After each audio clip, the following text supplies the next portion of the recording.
স্মরণ থেকে দূরে সরে চলে যাবে, যখন তোমরা ইসলামের মূল নীতি থেকে বেরিয়ে সরে চলে যাবে, তখন তোমাদের জীবনকে আমি আল্লাহ সংকীর্ণ করে দেব। আল্লাহ ঘোষণা করে দিয়েছেন। এখানে সংকীর্ণতা বলতে আল্লাহ তাবারক ওয়া তাআলার আযাব এবং গজবের সম্মুখীন আপনাকে হতে হবে। বহু দিক থেকে আল্লাহ তাবারক ওয়া তাআলার আযাব এবং গজব আপনাকে এসে ধরবে। আপনি আল্লাহ তাবারক ওয়া তাআলার করুণা বঞ্চিত হয়ে যাবেন, আপনি আল্লাহর দরবার থেকে বিতাড়িত হয়ে যাবেন, আল্লাহর সাহায্যের হাত আপনার থেকে উঠিয়ে নেবে, আল্লাহ রাব্বুল আলামিন আপনাকে সাহায্য করা বন্ধ করে দেবে। বর্তমান পরিস্থিতিতে লক্ষ্য করতে গেলে আজকে আমরা পৃথিবীর কোনো না কোনো জায়গায় আমরা নির্যাতিত, আমরা পড়ে পড়ে মার খাচ্ছি, আমরা আল্লাহর কাছে দোয়া করছি, আল্লাহ তুমি আমাদেরকে সাহায্য করো।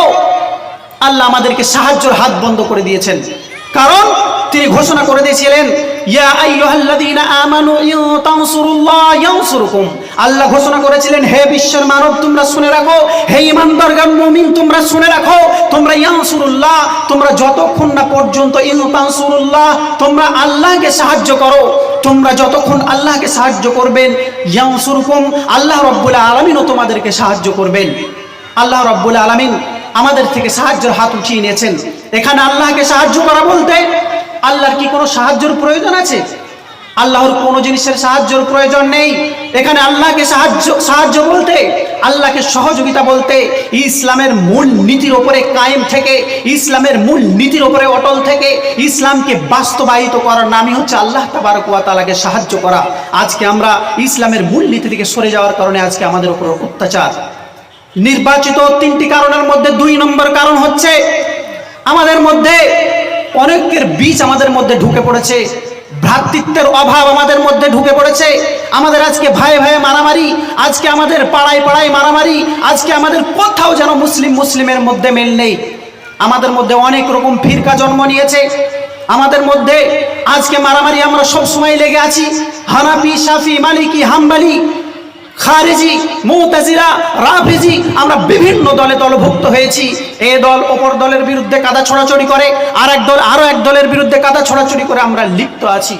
তাই তো বিদ্রোহী কবি বিদ্রুপের ভাষায় তখন বলেছিলেন যে বিশ্ব যখন আগিয়ে চলেছে আমরা তখনও বসে, বিশ্ব যখন আগিয়ে চলেছে আমরা তখনও বসে বিবি তালাকের ফতুয়া খুঁজেছি কোরআন হাদিস চুষে।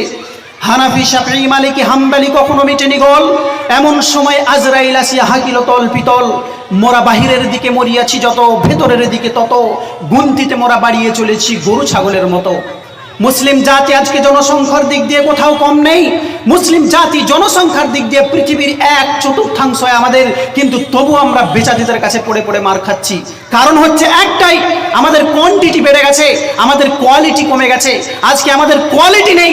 হযরত ওমর রাদিয়াল্লাহু তাআলা আনহুর মতো কোয়ালিটি দরকার, হযরত আবু হুরায়রা রাদিয়াল্লাহু তাআলা আনহুর মতো কোয়ালিটি দরকার, হযরত বিলাল রাদিয়াল্লাহু তাআলা আনহুর মতো কোয়ালিটি দরকার। সেই কোয়ালিটি আমাদের কাছে নেই। আমরা গুনতিতে আমরা বাড়িয়ে চলেছি, গুনতিতে আমরা বাড়িয়ে চলেছি। আজকে আমরা গুনতিতে বাড়িয়ে চললে কি হবে? পারস্পরিক দ্বন্দ্বে আমরা লিপ্ত হয়ে আছি, সেই জন্য আজকে আমরা নিপীড়িত, নির্যাতিত। এটা হলো 2 নম্বর কারণ। নির্বাচিত 3টি কারণের মধ্যে 3 নম্বর কারণ হচ্ছে সবচাইতে ভয়াবহ একটি কারণ।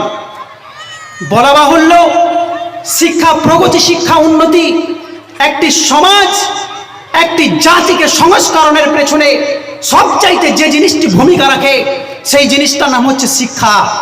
আজকে বলতে লজ্জা লাগে, এই মুসলিম সমাজ আজকে শিক্ষা থেকে আজকে আমরা এত দূরে সরে চলে গেছি যে বলার কোনো ভাষা নেই।